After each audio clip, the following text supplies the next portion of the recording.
Hey everyone, welcome to Mongrels Garage. Today you catch us working on something a little bit different. This is a 2017 GMC 3500 with the 6-liter L96 engine in it, and it's run into a bit of problem where it's wiped out the cam. At least that's what we think's happened. Took it to the dealer and they confirmed that indeed the cam was done. It was only $8,000, that's Canadian mind you, to replace. I'm like, how about new? And how much to replace the engine? That was only $14,000. If any of you are looking for any last minute gift ideas for me, I have one. At which point we figured we'd tackle this job ourselves with a twist. You could try to play, but you're never gonna beat me. Look the other way, what I'm doing ain't easy. Bloody and stained from the people who deceive me. Muddy ends break through the chains, go free me. All right, let's talk about how we kind of tracked this down. We were getting a check engine light and it ended up being a random misfire. So we came to our misfire reader and I'll show you what happens. Let's fire it up.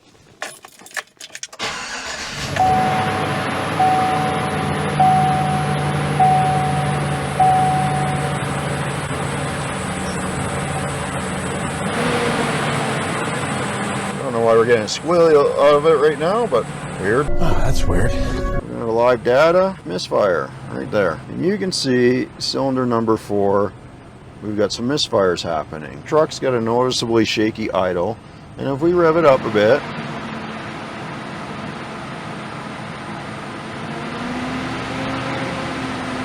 those misfires go away. Let it idle down and they come back. And you can also see cylinder number 1 has some misfires. So that got us chasing coils, that got us chasing plugs and all that type of stuff. And when that didn't fix it, well, that's when we kind of start suspecting the cam. So here we are. Now let's get into that twist. Okay, I did say we had a twist and I'm getting to that, but before I do, I'd like to give a big shout out to Richard Holdener. If you haven't checked out his channel, please do so. The man has a wealth of knowledge when it comes to any engines really, and very much a great deal of knowledge on the LS stuff. And during this process, I found out he has his own camshafts that he sells, the little buck cam. So if you need a cam, go talk to him, and as always, check out his channel. All right, let's get into this twist. Oh, what do we have here? Well, we've got a box of goodies. So the twist that we came up with is that we're not just going to replace this cam with stock components. No sir, we called up Brian TOOLEY Racing and we got a complete kit. We're talking lifters. Well, let's get into it and find out. And if any of you are wondering why I don't just jam the knife in there and I pull up on it, it's because I don't want to cut the stuff in the box. So we're just going to carefully cut open the tape here. Wow, this is good tape. I'm gonna rip you in half now. Good backing tape. There we go. Okay, let's see what we got in here.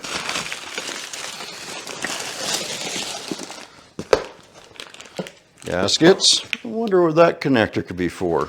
Another gasket, that's for a crank seal. Oh, ho, ho. This should be giving you some clues. Some bolts. More bolts. What's this? A chain. Cam retainer plate.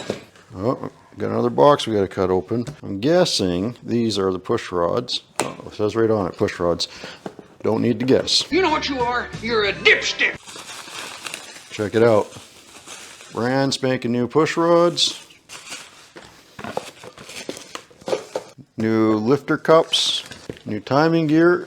This should give you a hint as well. New crank bolt. New water pump gaskets. More water pump gaskets. This is a head bolt kit. That's another head bolt kit. And why do we need head bolts? Well, if you haven't worked on an LS or a Hemi, you got to take the heads off to get the lifters out. And we're going to replace the lifters because that's probably what went bad and took our cam out. And we're just not going to take any chances. We're going to get them all replaced. And speaking of the lifters, look at that. Look how nicely all this stuff is packaged up.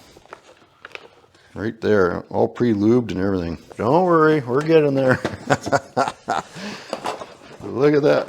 All new valve springs. These are increased valve pressure. These are better springs than stock. Got the specs right on the edge of the box here. There you go. So you know exactly what you're getting. Nice, very nice. That's also a hint. This is a brand new milling oil pump. Check that out. Now we just did one of these on the Trans Am. If you haven't checked out that video, go ahead. I'll put the link. I think it's probably going to be up there or down in the description below. But it is a 295 high pressure pump. Timing cover, brand new head gaskets, exhaust gaskets. Here's kind of one of the final clues. We need this because we are deleting the VVT. And why are we deleting the VVT? Don't freak out. Because of this. Oh yeah. Oh yeah. We're going with the truck Norris cam. We're going to kick the horsepower up in this, and we're going to do it for about 2,200 bucks Canadian. And that's a lot better than the $8,000 the dealer was going to charge us. All right, all right, all right. It's like a kid at Christmas. Not even my stuff. Look at that. Ooh. Yeah, we can't wait to get that installed. Nice. Ooh. Invoice. Go Fast stickers. Adds 10 horsepower. Nice. This is a very complete kit. Let me tell you. And if you need this, you just call them up, tell them what you need, and away you go. No problems. They were awesome to deal with thus far. So let's get going. Get this stuff in the truck. I'm excited. Yeah, let's get the hood opened on this. And the first thing we're going to do, as we usually do, is drain the coolant. No, that's not right.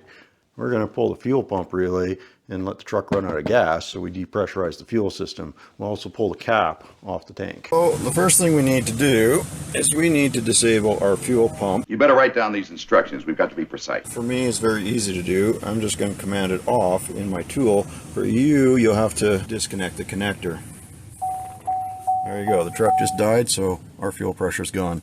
Now, I know from experience that pulling the fuel pump relay is not going to kill your fuel pump. Don't waste your time. Go disconnect the connector if you don't have something to turn it off, or just deal with the mess. Okay, now that we got rid of our fuel pressure, we're going to take the engine cover off. I'll go stuff that in the box. We're going to disconnect the negative cable, but we're going to get the rad draining first. That's one of the first things we got to do, is start getting all the coolant out of it. So I'm going to get under the truck and do that. Then we'll get on to all this McGubbins.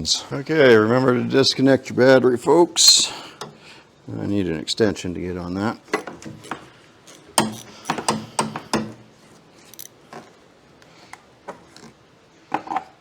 I'm going to get this cover out of our way. Make sure we hold on to all of these. And I got a bunch of plastic baggies that I'll put these in so I don't lose them. Because we got to take the radiator out of this, so that needs to come out. Just came off the wire. There we go, get those all bagged up, so we're not going to lose any. Next thing I'm going to get off is our intake. This looks like a lot of stuff, but after a while it's actually not too bad. And remember, there is a little stinger here for the upper rad hose. Just grab your tool and pop that stinger out of there. There you go. There you go. Another candidate for the box of the truck. And now that we got this trim cover off, we're gonna get our upper fan shroud out. And they got smart. They made these in two pieces now. So we just need our stinger tools. We gotta get this upper rad hose out of here, and then there's a couple down here, which I'll show you in a minute. Okay, down here you can see that there's a couple of those. One there, back there, on each side. Pop those up, get them out. We should be able to get this fan shroud out. So there's a button there, over there. You have to pop that out of there.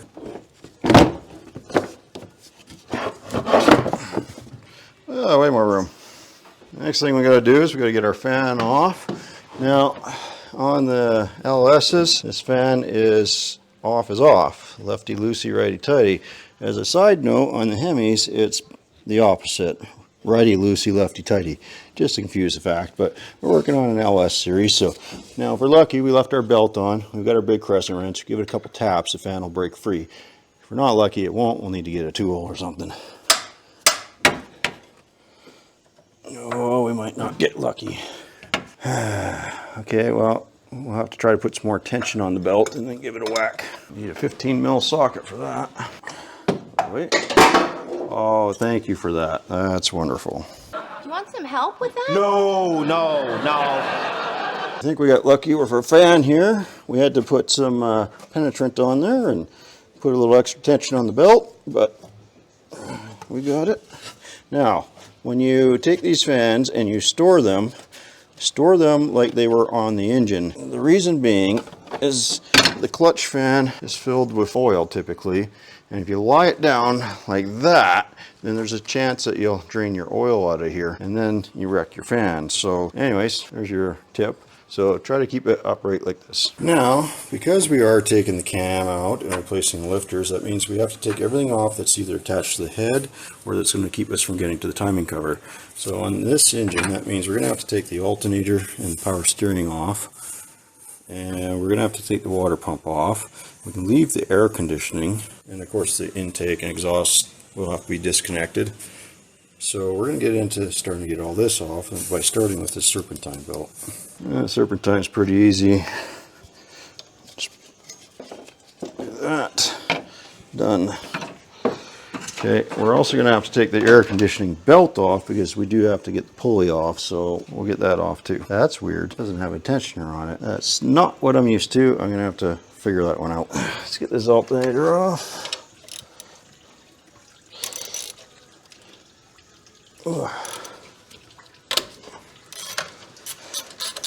Now, as a general rule of thumb, I always use the smallest ratchet I can because I don't want to over torque some things and end up snapping stuff. So that's just my general rule of thumb. I find it's worked well for me. And I've learned that lesson in the past. So there we go. Come off. That out of our way. Now, just on a side note, I couldn't find a rad drain on this, so I just disconnected the hose and made a mess. I did pretty good, but I still made a bit of a mess on the floor.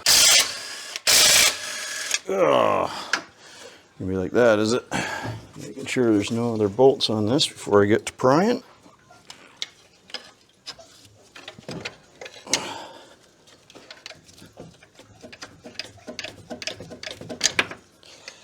We got one side out. Oh, let's get the other side out. Success! Excellent. Excellent. These back here so we don't lose them. Now, if we're really lucky, we might be able to just disconnect the bracket and swing it out of the way so we don't have to undo the power steering lines. Really hoping that's the case. I don't see why it wouldn't be. That's 4 bolts holding that on, it looks like. 3 up top here. 1 down below.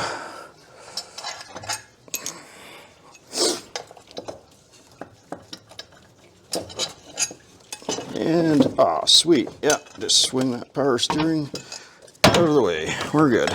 Now these I probably will bag because they go in the cylinder head and I don't need the extra hassle of them being in the way when I take it off.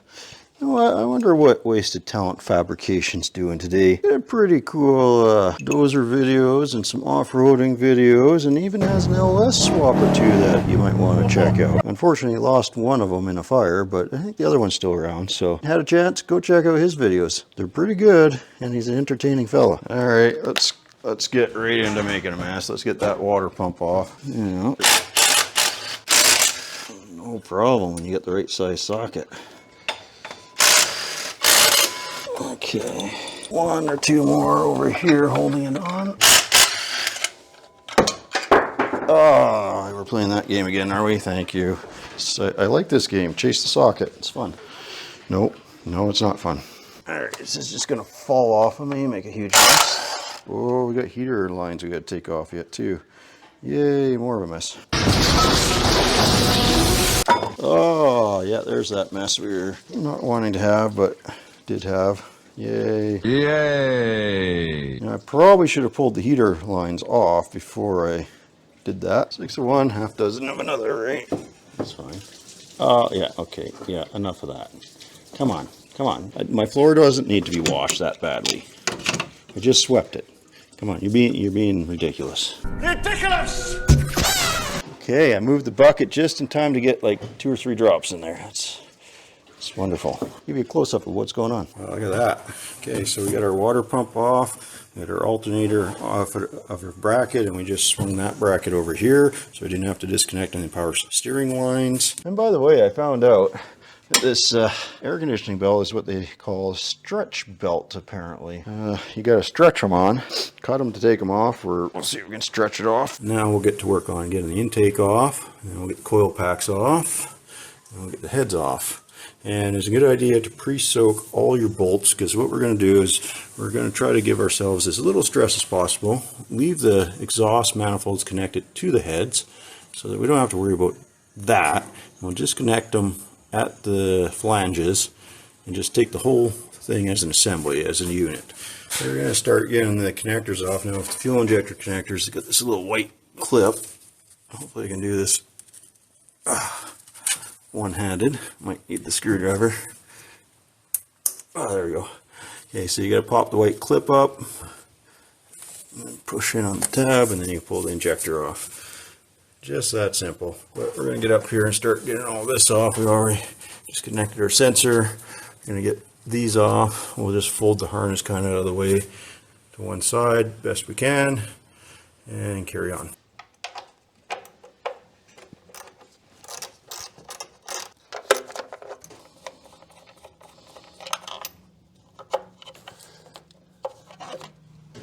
Oh, that one's looking dirty. It might be a challenge. Not too bad. Alright, that gets most of that harness out of the way. Yeah, we gotta get our coil packs off. Ooh, I wasn't sure I was gonna get that back one, but we got her. Take these out before they drop.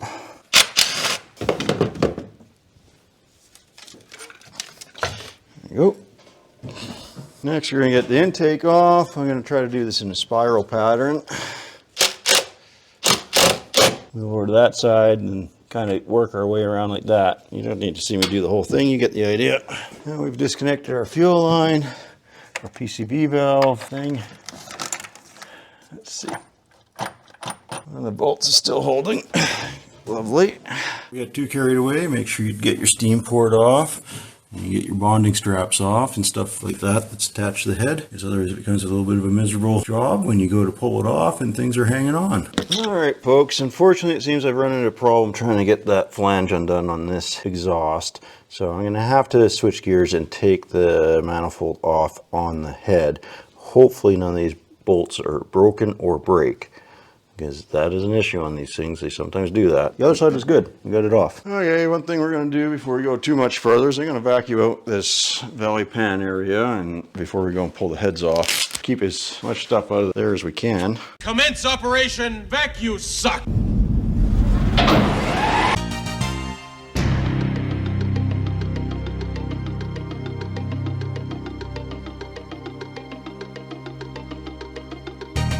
Now, because we had the problem getting that exhaust undone, we've had to kind of wedge the manifold away from the head, so that might cause us a bit of a grief here, but we'll see how it goes. Oh, I just seen the head move. Here comes the cooler. Okay, that should be all the head bolts out of it. Now, just remember, the LS's, they're torque to yield, not torque to angle. There's a difference between torque to yield and torque to angle. Torque to yield means you're going to stretch the bolt. It's going to deform. It's not going to return to its original shape. So you need to get a new set of bolts. And again, just to throw some complication in, if you're working on Hemis, they're not torque to yield. They're just torque to angle. So you can reuse head bolts on Hemi. But let's get this off. Oh, there's that mess. Yep. Yep.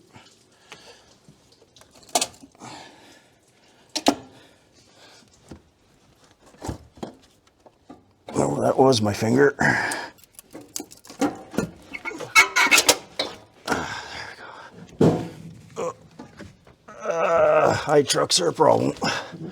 Whew. Okay, trying not to scratch up the bottom of the head and trying not to fall at the same time.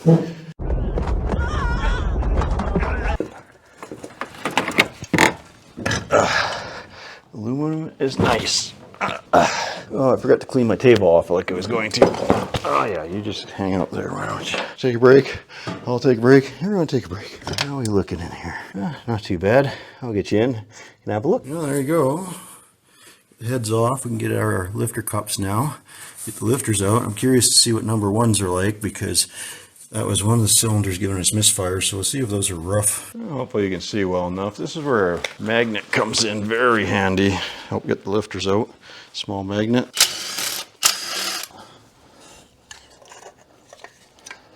Got one lifter coming up. All right.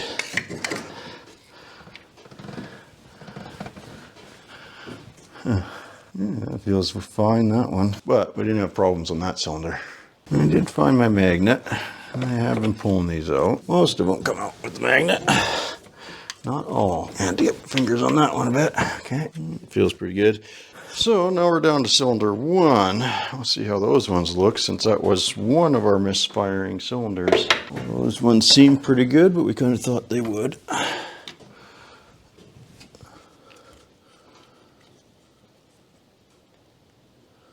Doesn't feel horrible. Don't see any abnormal wear on it yet. Not on that one anyways. Okay, last one on this side. That one feels fine. Don't see abnormal wear on it. So all the lifters on this side feel fine. It is not what we were expecting to see if this was indeed a lifter slash cam problem. That looks just fine. No scoring, no abnormal wear. Roller's nice and smooth still. Let's get the other head off, see what we got. Okay, I think we got all the bolts out of this head.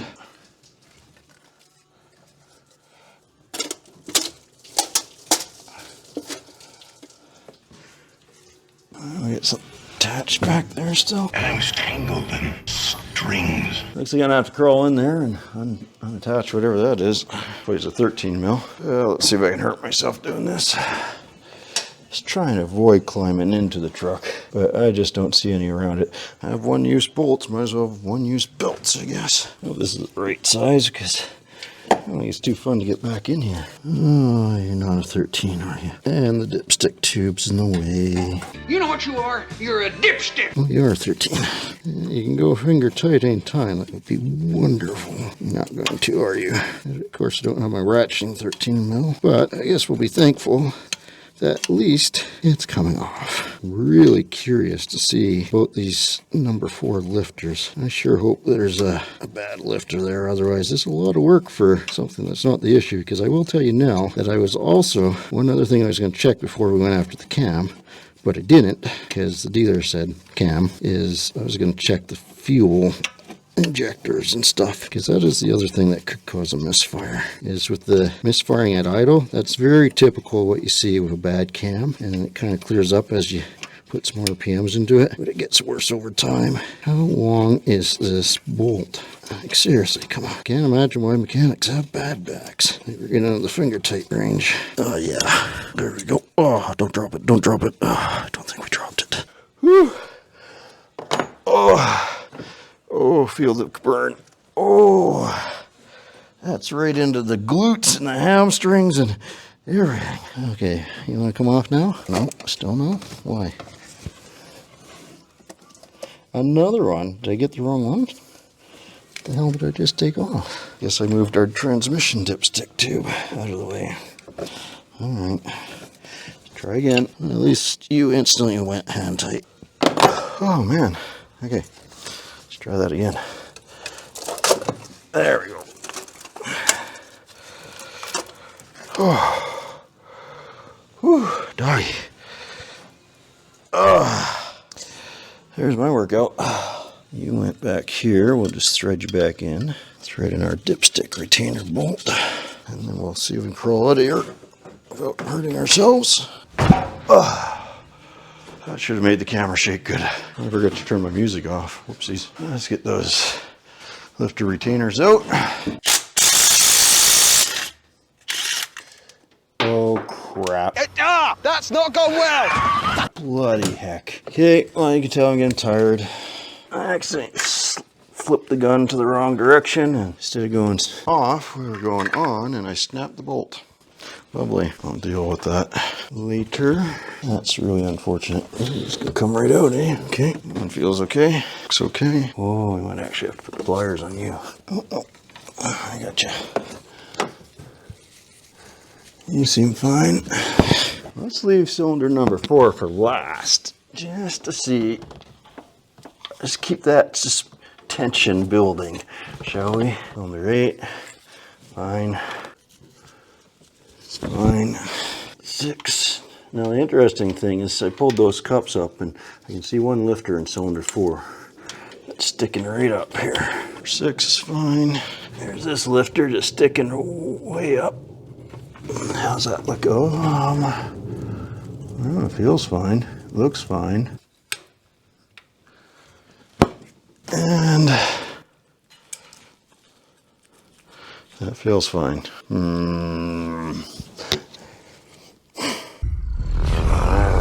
I don't like it when everything seems okay. It starts pointing at different problems. Well, let's get the cam out of it, see how it looks. Guess all the lifters seem fine.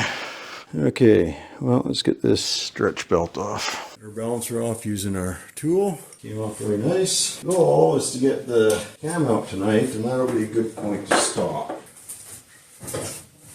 So the next thing is we gotta get these timing cover bolts out, disconnect a couple sensors. Maybe you need to adjust your sensors. But you just... Cam phaser, stuff like that. And I'll clean up the cylinders and stuff. And tomorrow I'll tackle a couple of the other issues we've got. I want to get this cam out tonight so we can have a look at it and see how everything looks. See if it is indeed our problem.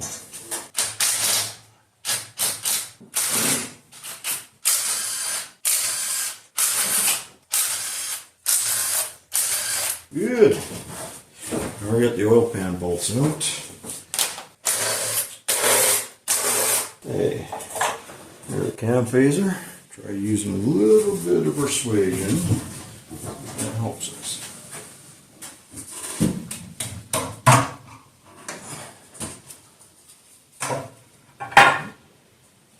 Very good. Okay. Excellent. Excellent. Fun parts are getting this oil pump off. Oftentimes that bolt's really difficult to get at on the pickup tube. This one's not going to be any different. Yeah, things I get myself into. We got our cam bolt and cam gear out, cam phaser, the rest of it. Now we got to get a number 40 Torx bit, I believe it is. Get our cam retainer plate off.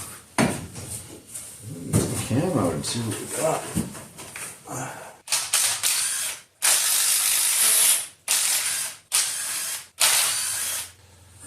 Cam retainer plate. Let's pull that cam out. Like everyone else says, let's just be very careful not to nick our bearings.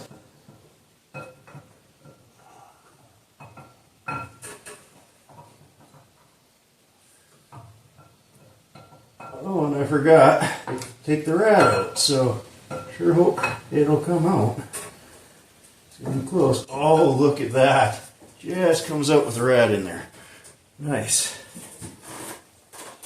Aside from a weird line right there on this one, I don't see any wore down cam lobes. Clean it up, take a closer look at it, but I mean, it doesn't look too bad. Okay folks, one thing I'm doing is I'm just making sure that these aren't leaking, because we still haven't found an absolute, when we pulled the cam, it looked pretty good, pretty normal wear patterns, all the lifters felt good, so we haven't found why it was misfiring. This isn't the biggest bag over the head punch in the face. So right now, I mean, I did run a compression check earlier. I'm just seeing how well the valves hold fluid. So far, so good. We're going to let it sit for a bit, see if it leaks out, and then we'll change all the valve springs. This also determines whether I have to lap the valves or not. If they're sealing good, there's no need to lap them. Okay, right now you can see we've got some solvent in the head. And what we're looking for is we're looking for any valves that are leaking. So the reason you can use water in a pinch, but solvent is thinner than the water, so it'll get by the valves easier. So what we're looking for is we're going to look at the intakes and the exhaust. So you got a leaky exhaust, will be coming out of here. You got a leaky intake, we'll be looking right in here. If you do, no big deal. When you're changing the springs, we just lap the valve, check it again afterwards, and you should be nice and sealed up and good to go. But since we're on a bit of time crunch, I'm here to put you back on schedule. we're doing this rather than lapping all the valves because we only want to do what we need to do. So there's a tip for today. After checking our cylinder heads, we found that the number 1 exhaust valve had a little bit of leaking. We lapped that valve. It's all good. The other head, everything was good, so we don't have to do any valve lapping on that. So next step of this process is we're going to get the springs off. This head, we've already done this one. You can see we got the new springs on there and new seals. So we're going to get them off of this one. These are 823 heads. If you're working on the LS's and you want to know what type of head you have, well, the number's right there. It's cast right in the end of the head. It's pretty easy to see on most of these vehicles. For some of you, this might be a little bit old hat. You know exactly what's going on. Some of you might not, so we're going to do it. This is your valve spring compressor. This one's kind of a cheapie, but it works more or less. So this portion will go on the valve. This portion will go over the spring. Let's start with this one here. So we got a lock on here. We're going to open that up. We're going to put that in the center of the valve. We're going to put this. We're going to make sure our keepers can come out. There we go. The other thing you need, did I already say it? I already said it. We need a magnet. Oh, that keeper fell right out. Look at that. And here's our magnet.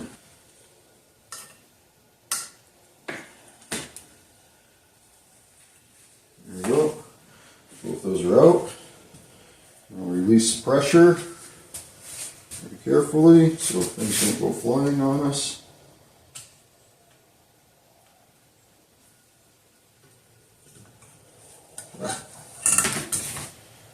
Just like that, valve springs off. Pop our valve out. It's looking pretty good. Have a look at it. Now if we were going to lap it, what you need is you need one of these suction cups, some valve lapping compound, like so. A little bit of carbon in there. You know what, let's just do this one so you know how to do it. I'm not going to use a lot, we're just going to put a little in there. Put that in there, grab a suction cup that fits. And we're just going to give it a little of that twisting action. And then you pop it out once in a while.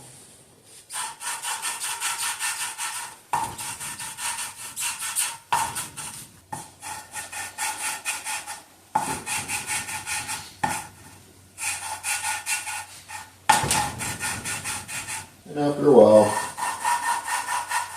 you'll hear it's kind of smooth out. It won't be as rough. You know this one seals up good. It's not going to hurt to lap it a little bit. And I'll show you the difference. There you can see you get a nice smooth finish all around the valve. No real pitting anymore. So that one will seal up really nice. Same thing with the cylinder head. We're going to have a nice smooth finish on here now. Just get my brake clean and flush that out. That's better. And obviously, because that is the smaller valve, that is our exhaust valve. That's a nice seat right there, nice and polished. Now let's pop out another exhaust valve, just so you can get, or let's just take the intake out so you can get a comparison of what's going on.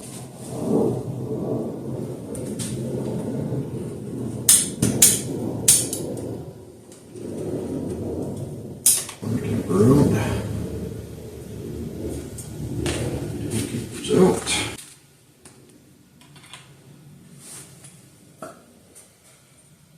So you can see on that valve, we just got a little bit of a shiny ring right there, and that's what's sealing right now. Whereas you look at this one, you got a nice big wide even ring all the way around. That's what's going to be sealing. Since we know they're both good, we're not going to worry too much about it. Next phase of this operation, we're going to have to get our valve seals off because I'm pretty sure we got new ones. Get our shims, put those on, new valve seals, and we got our new springs. Excellent, in all cases, excellent. Excellent. Seals out. Seals out. Okay, one thing I should mention is when I'm using the vice grips here to get the seals out, I'm not locking them on. I set the jaws so it's approximately the size and just enough to get it and pull on it, because it doesn't take much, because if you lock these on, it can actually damage that seal, and since they're still good, possibly reuse them on another application at some point. Just want to make that note, don't lock them on, don't squish the seal, unless you absolutely have to and you got new ones, I guess, then go for it, but no need to be really rammy with any of this stuff or aggressive, so it should all come apart pretty good. Soak this down a bit. You know, we don't really want anything under these shims. We don't want anything changing the spring pressure. They're pretty clear how they go together. It obviously doesn't go that way. It's got a tape, it's got a seat on it that the valve spring sits in. You put that there. A couple new seals. Now our old seals were good. We could probably reuse them, but one other thing that I'd like to point out, and you even get a warning card from Brian TOOLEY Racing about this, is if you're doing this, do not reuse your stock seals. Use the ones included in the kit. There's your stock seal, there's the replacement seal. So this has the shim built into the stock seal, and if you put that on here, you can see what ends up happening. You're going to end up wrecking stuff. So this is designed so that this seal will sit kind of like that, probably about like that. And that's correct, that's the correct installation. So do not reuse your old seals. It will not work. You will wreck things. Very bad. I'm gonna wreck it! We're going to switch over to plastic gloves here. And we're going to put a little lube on these. And then drop that one right through the head. Probably. Okay, valve seals are on. Shims are in. It's a really good rinse. You don't want any of that valve lapping compound left on there. A little bit of lube on the stem. Oh. Ooh, that's nice and tight. You are tight like a tiger. Very good. Now remember, use your retainer from your old springs to reuse those, so don't lose those. Just like don't lose your keepers, that would be bad. Might have to open the tool up a bit. Not quite getting that. We got it. Okay. Yeah, a little bit careful clamping this new one back down. Make sure it's lined up with the valve. We're good. One keeper. The other one in here. You know, these things can be a really delicate balance. Make sure the tapered side goes down. Make sure you're in your groove. Because the delicate balance, getting the darn thing to stay in there while you feed the other one in, and then releasing everything. That's the fun part. Just got it. There we go.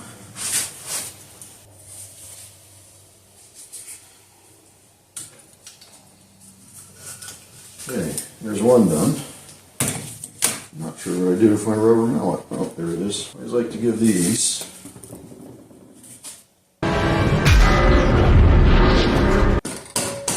little bit of a tap. Make sure that is seated properly and it's not going to come apart. And we'll move on to the next one. Okay, we're going to bag up our old stuff because it's good and we can possibly reuse it. Won't be good if I keep doing that though. Where did that go? There it is. Next is the intake valve done.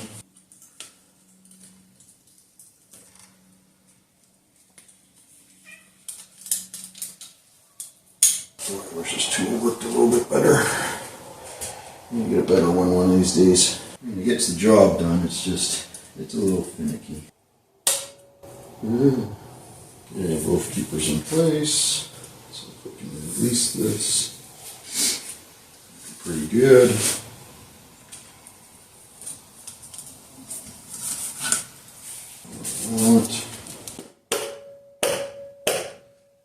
Good. Okay. So just like that, we've got the one cylinder done, 3 more to go, and this set will be ready to go back on. It's the same process through all of them, so I don't think you need to watch me do each and every one. Alright, it's time to move on to the lifters, folks. So you might be tempted, hey, pull these out, look at that, they're all oiled up, greased. Nope, that's just packing grease. They send a little thing warning you of that. So what you really need to do is rinse all that out, soak them in some oil. Now fortunately this tray will work great for soaking the bottom end in oil, So what we'll do is we'll just clean these up, bar salt, mineral spirits, brake clean, whatever you got. Check to make sure they all roll fine. We did that already. They're nice and free. Soak them in a little bit of normal oil, and then we'll drop them in the engine. Okay, we got all our lifters cleaned up. We just took them, we sprayed the brake clean in there, caught it in this tray here, just like this. Rolled it, and they're all cleaned up. So now we'll just put some oil in here, soak a bit.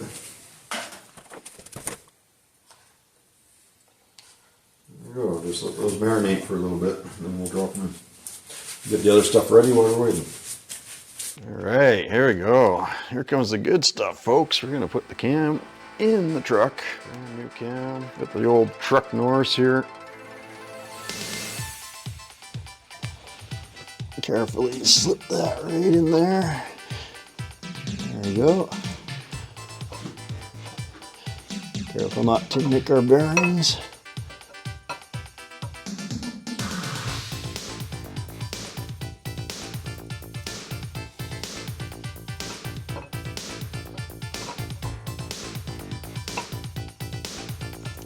I need a little more lube.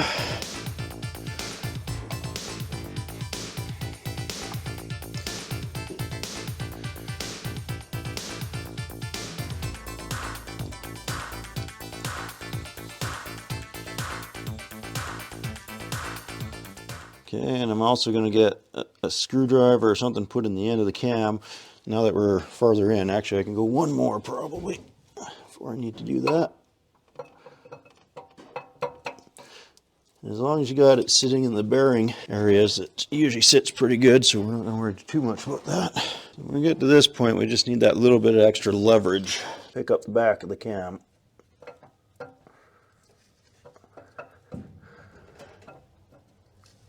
And there we go.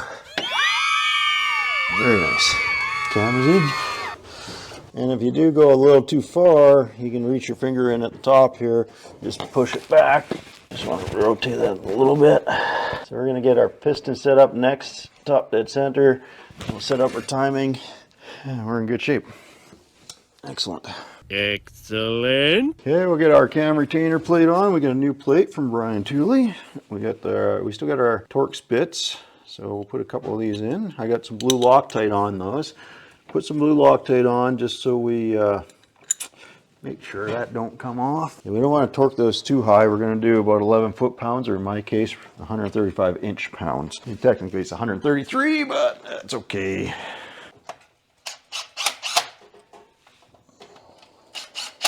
Okay, so here we go, torquing.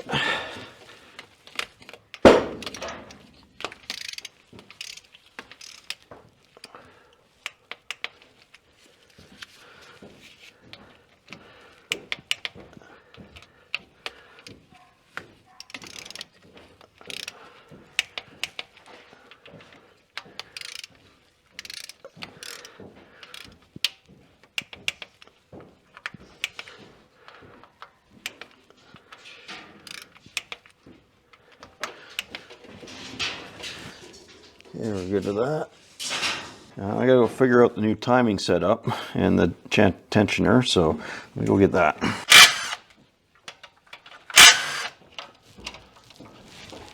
Okay, we got the old timing tensioner on.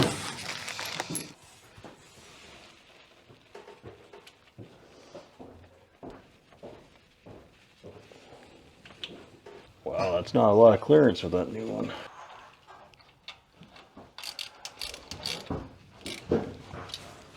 Okay, we found the torque specs for this. This is 18 foot-pounds. Now, when you put this new timing gear on, this cam gear, you can see that this has a raised section. That's going to go back towards the block.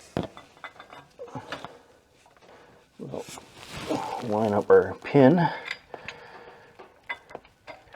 Get our bolt started. Okay, so I've already positioned the #1 cylinder at top dead center. So what we're going to do is we're just going to put these in loose for now. I'm going to make sure everything turns properly before we go much further. Make sure we get a full revolution. It's looking good, feeling good. Now, I'll show you where the marks are. But the dowel pin should be about the 3 o'clock position. Mark on the gear should be at the 6 o'clock position, and the mark on the crank should be at the 12 o'clock position. So let me just get you down there and show you those marks. And we'll get everything tightened up here. We've got the little dot on the crank gear. You can see here that mark on the cam gear. So they're pointing at each other, and that's where the dowel pin is. It's 3 o'clock. So I like to line all this up before I go and put the chain on. They're 26 for that little bolt, 26 foot-pounds. No way! That's what we'll torque them to, and I kind of doubted that, but everything I found says that's what it is. Okay, we'll get our timing chain on, and then we'll torque those down. Just slip our chain on at the bottom. I'm just going to pull our gear off a little bit.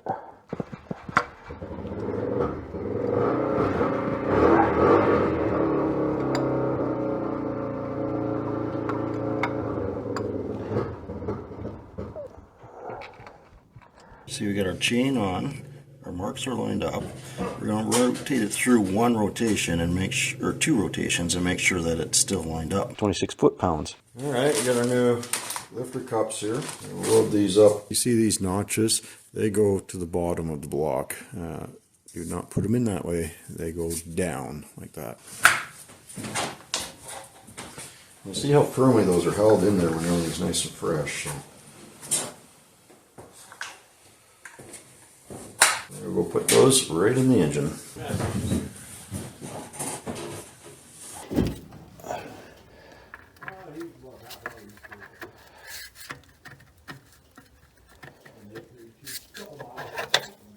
There we go.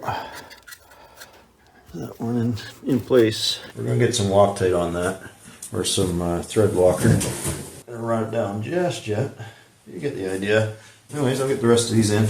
And we're just going to give our block one more wipe before we put the gaskets on. Make sure it's all nice and clean in here. Don't have any sealing issues, hopefully. One thing I will point out, with these gaskets, they're labeled front. You can see front there, and if you flip it over, also front. So, if we're on this side of the engine, we're good. If we go to the other side of the engine, we're also good, because that's going to sit like that, and then that'll be the front. Okay, so like that, and like that. Keep this in place. Now, the dowels are stuck in the head, so I guess I should have grabbed them out of there. Yep, I'm going to have to go get those. Alright, there you go. You can see we've got our new head gasket on both sides.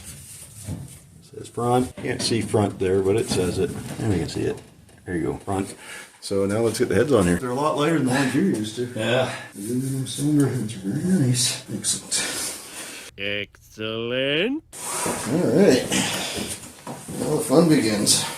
Okay folks, remember LS torque to yield head bolts, so get yourself some new head bolts. Those came in the kit. So brand new head bolts going in because these are torque to yield. And I've explained this many times, but I'm going to keep explaining it. Yield actually stretches the bolt. It deforms the bolt. It will not return back to its original shape and strength. Torque to angle does not necessarily do that. It's still a torque to angle procedure, but torque to angle bolts are a little bit different. The Hemis use torque to angle in their head bolts. They're not torque to yield, so they don't actually stretch. Still a good idea to inspect them, and they're cheap to replace if you're really that concerned about it, but let's get these in here. Alright, let's get this over with. How do we torque these when we're in the truck? Let's find out, shall we? So I use 2 torque wrenches when I do this. You serious? First one is my click type, set up for 22 foot-pounds. And we cleaned all our holes out, ran all the bolts in pretty much by hand, just to make sure.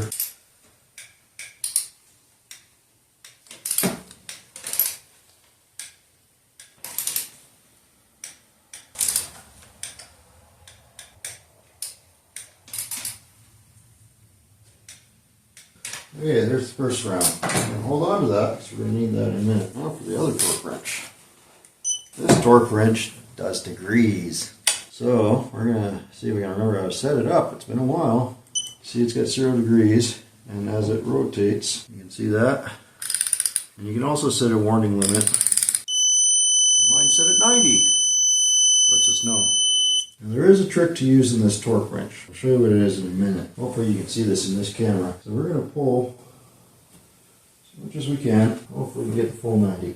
Nope, we got 70. So we need to do another 20 degrees. Let's have a bit of play in it.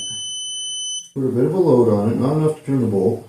Zero it out again, and then we're going to look for 20 degrees. There we go. There's our 20. So that's the first, and we'll do that to all the bolts. 35. Okay. And see, when I take out the slack, we're now at 47. 45, 55, 85. There we go. Next. Stretch the back. Anyways, you get the idea. We're going to keep repeating this. Hey, want to hear the most annoying sound?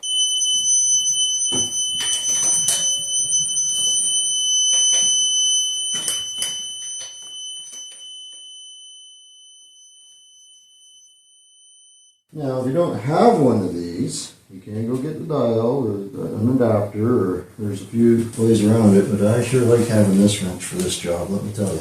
That's the second sequence. Now, for the final sequence, 70 degrees. Aha! I want to go nice like that.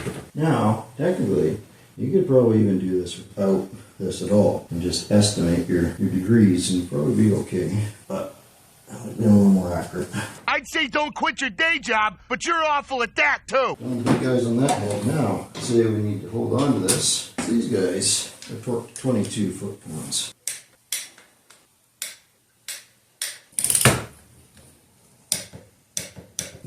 That head is completely torqued. On this side is completely torqued. I'm going to do the other one. You don't need to watch me do it all over again. Alright, let's talk about a replacement oil pump for a moment, and a trick I'm going to use, because if you do it like I do and you don't drop the oil pan, this will make it a lot easier to get it on. Plus, some of you might think I'm a little crazy for doing this, but in the end I think it's a good thing. So what we're going to do is we're actually going to take our pump apart. We're going to take this out, we're going to pull the guts out of it, and then we're going to put the pump in, and then we're going to put the guts back in the pump. And we're also going to lubricate it at the same time, and that's one of the other key reasons for taking this apart. Make sure everything's lined up again with the oil pan on, get everything lined up a lot easier. The other thing I want to point out with this pump is Melling gives you a few options. You can install this blue spring if you want. This comes as a high pressure pump, and if you want to drop the pressure down, put the blue spring in. It goes right here, and they give you the instructions on how to torque that. You can drop the pressure down about 8 to 10 psi, I think it is, something like that. There's another thing that happens with this, is you're going to have a selection of O-rings depending on the pickup tube that you have. So our instructions say if you got the red O-ring, and it'll show a picture of the pickup tubes. If you watch my Trans Am video, you can see it as well. But there you got a card with the pickup tubes. I got another one in the box here. There. So you can see the different type of tubes. But it says right here, if you got the red O-ring, then you use this green O-ring. If you got the other style, then you would use the black O-ring. So we have a red O-ring, we're going to use the green O-ring. Let's get this pump apart so we get this installed and get on to getting this cam done. Alright, let's get our pump apart here. We're going to be very careful taking it apart and pay attention to everything. The right way.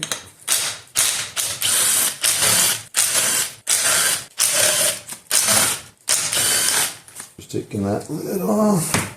Now, oftentimes this is marked, got a little dot on it. In this case we don't, so we're good. But we just want to make sure that we know how everything goes in. You can see everything can turn in here. We're going to take it apart. Carefully set everything aside for now. And we're going to go get this bolted in the truck. Okay, since I'm not going to be able to show you guys very well how I'm going to do this once I'm under the truck trying to get this installed. So this is what I mean. I got the locking forceps here. The clamps! Right? We're going to be coming at it from this angle, so that's why I'm doing it like that. I'm going to slide it into the pickup tube and into here, and then we're going to use the screwdriver to put pressure on it, and then we're going to start turning it. So we're going to have to unlock them at that point. But you really want to have them locked at the base of the bolt like that. Don't have it angled. I'm going to use the screwdriver to put a little pressure on it. You might not have to. I'm going to start turning it. And look at that, it's already started, so it doesn't take much. Let's see if we can show you what's going on here. So you can see right there, that's kind of how we're going to be set up. You get the forceps there, you get the bolt started through the pump pickup, then we're going to put the pump in itself. I just have to do some amazing engineering. How hard can it be? Well, we finally managed to get that bolt on. It was a struggle, I admit. Dropped it a couple times, had to get the magnet out, pick it up, put it back in. But I'm going to show you why we took the pump apart. Right here, this guy has to line up. So let me show you the trick. Come down here. And we're going to put it on first. And you can see, depending how you get it, oh, look at that. that slid on. So now we're going to take our ring and we're just going to line things up a bit. And we're going to slide our ring in. Done! And then we'll put our cover back on. We'll do the routine where we put the damper on to line everything up, rotate it through one time, and then we're happy. We can also put the shims in here too, that works too. So as I said in my oil pump change on the Trans Am, the LS oil pump change, the other reason we pull the cover off is so we can lube up the pump so that we don't start it up dry. That's a good practice to get into. We'll rotate it through, make sure we got oil in all the gears. Make sure that's lubed up nice and it starts up nice and primed. The other reason we've took the cover off is you can see we got our shims in here. One in the top. A little harder to see the one in the bottom, but it's there. So we're shimming our pump to make sure it's centered. So we got our 2,000 shim in there. And we know it's centered, so we can tighten up these bolts now. And then we'll be very confident that this pump's going to have a nice long life. We've torqued these down to 216 inch-pounds or 18 foot-pounds. And then we're going to put this cover on, and that's going to be 106 inch-pounds. Make sure when you torque these cover bolts on, it's 106 inch-pounds. So we can get our shims out of here. Maybe.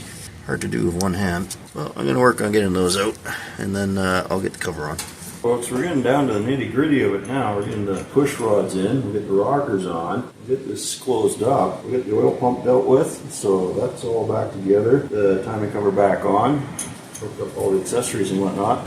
It'll be time to fire this sucker up. Right on, we're getting close. So let's keep plugging away here.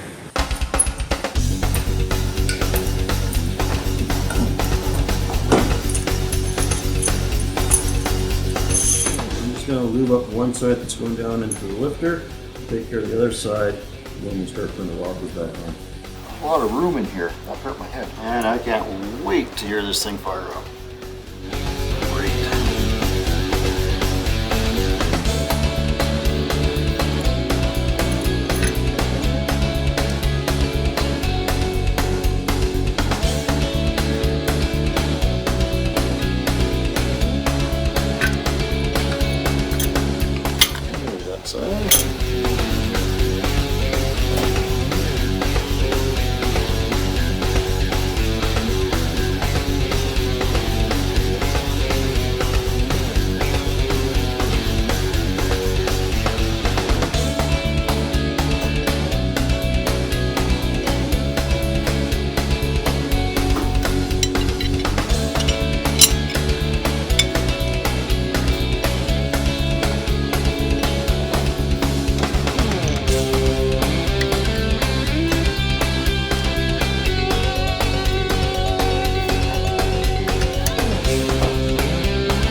One of these rockers have an offset, so you gotta make sure you get that right. I think I just got it wrong.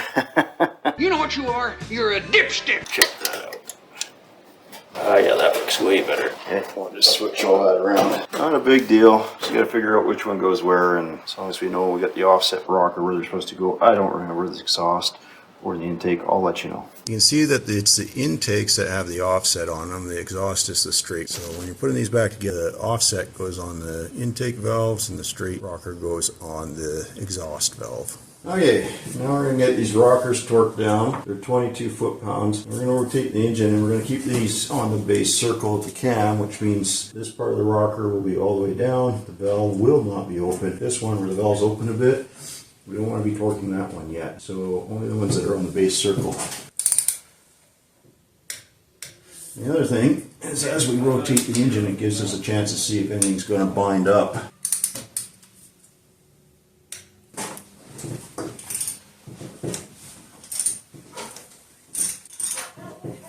You see that this valve's moving right now. It's coming back up. And there we're on the base circle, so we can torque those two now. But I'm just going to go back over them. Even if they do have some spring tension on them, because we already torqued them down, we're just double checking at this point.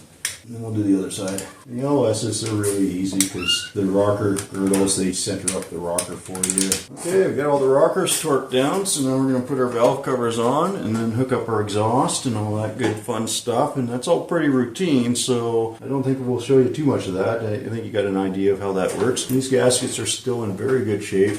Fairly pliable, so we're not going to replace these because they're OEM. They're more hassle than it's worth, to be honest. Now, one thing I will recommend before you get too carried away and getting the intake on and all that, hook up all your other stuff, like the stuff at the back of the heads, your grounding straps and all that kind of stuff. Anything that the intake might get in the way. It's a lot easier to get in back here there right now. You can kind of reach in and around, you know what I'm saying?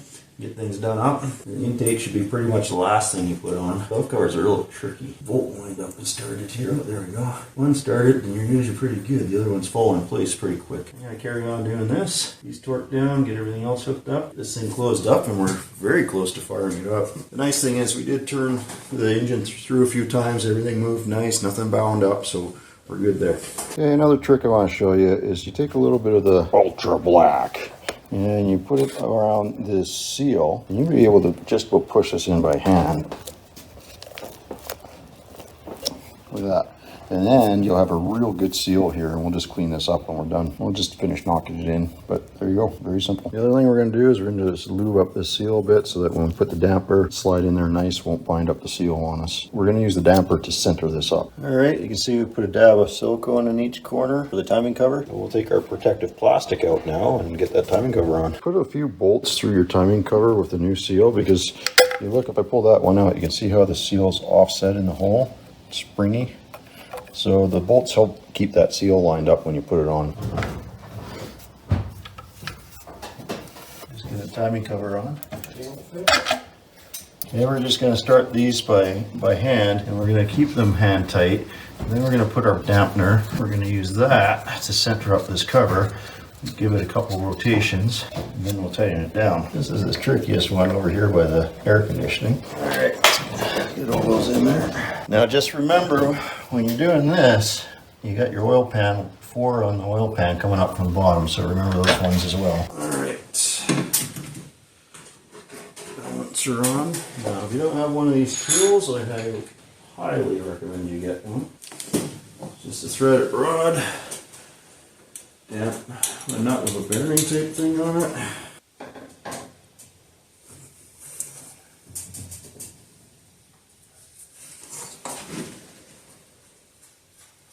Yeah, these are very good tools to have.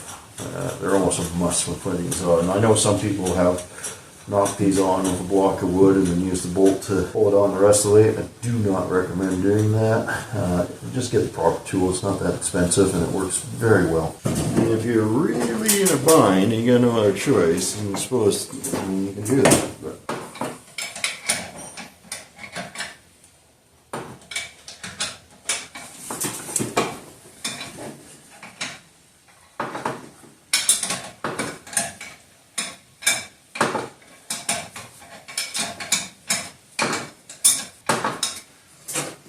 okay, because I'm using a wrench, this is going to take a while, so we're just going to come back to you. Okay, now that we get that balancer back on, the tool worked great, we're going to rotate it through a time or two. And this is going to help center up this timing cover. Now they do make a special tool for centering that cover, but I don't have it. And I've had pretty good luck just doing this. That's one. Let's get this torque down. Alright, we've got an update where we're at. We've got our seam port crossover back on. We're just about to put the intake on, and we'll hook up the wiring. And we'll put the air conditioning belt back on because it is a stretch belt. I think I'll hook up my compressor and just blow some stuff out of here, make sure the belt's nice and clean. So these are a stretch belt. We got to kind of work it over, and I'll keep the water pump off until that's done, so we got lots of access here. So that's where we are. We're getting very close. Getting exciting.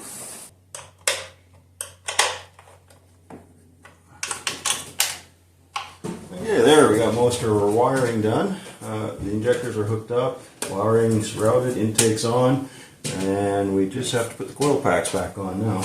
Okay, moment of truth. Now we got the intake on, we got all the accessories on, the fans on, we got oil in it, we got coolant in it, exhaust is hooked up, everything's hooked up, but we haven't tuned it, and by my estimate it should still start. It may not run well, but it should still start because this does not have the active fuel management, so we didn't have to deal with that. The VVT is not tuned out, but it should go into a default mode. So let's hit the key, see what happens. You ready? Isn't that a core tenet of Mongrels Garage? Yes. It may not run, but it will start. Most of the stuff runs. Well, it doesn't make any horrible noises. Oh, fingers crossed.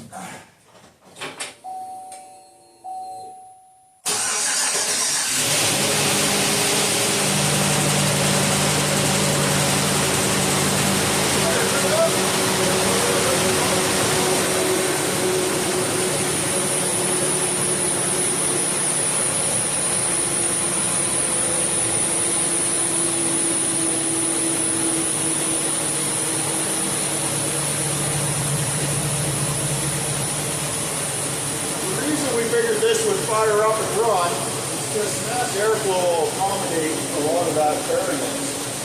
So right on, man. Look at this burn away.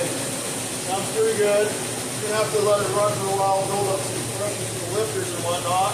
But it's running. We can back it out. And we can change the engine in your truck. I'm going to regret this. There's never a rest, but right on.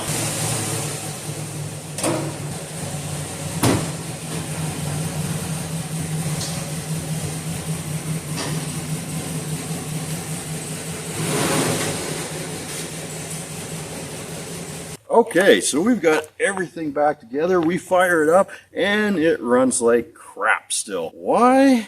Well, we had to dig into that. You should better start making like one hell of a mechanic. And it turns out, as suspected when I pulled that cam, it was not the cam that was causing the problem. The dealership got it wrong. Shocking, I know. But what was causing the problem was bad connections at the computer. That's what it boiled down to. We still had our cylinder 4 misfire. I disconnected the computer, cleaned out all the connections, rehooked it up. Guess what? Misfire went away. Now it came into the cam tuning, and when it comes to cam tuning, I'm not the expert. I can't tell you exactly how to do this stuff. There's some very good channels out there that can. I'm not going to get into the volumetric efficiency, VE tables, or anything like that, but there is some tuning you're going to have to do to get this thing to idle properly. I'm going to take it to someone that can help us tune it up really good. So we brought it down to Matthew at TECMOTION to help us out, and as always, Matthew, you did a great job. Thanks for helping with Dad's truck. Greatly appreciate it. Get that truck Norris really thumping in that thing. It runs like a stalker now. Yeah, yeah, it does. It runs good. Thanks again, Matthew. You guys got anything you need done tuning-wise? Come see Matthew. He's the man. Usually deals in the Fords, but I think he can sort us out on this GM. So let's fire this up, see how it sounds now. With basic tuning I have done.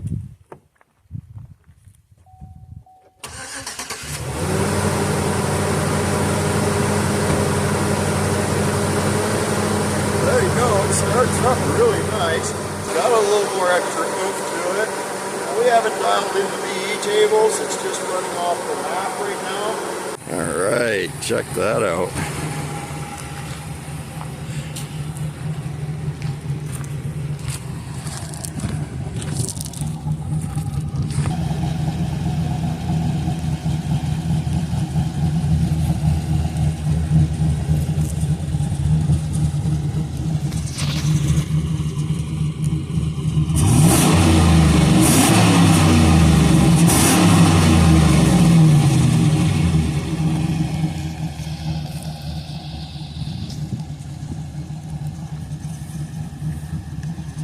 That's sounding pretty good.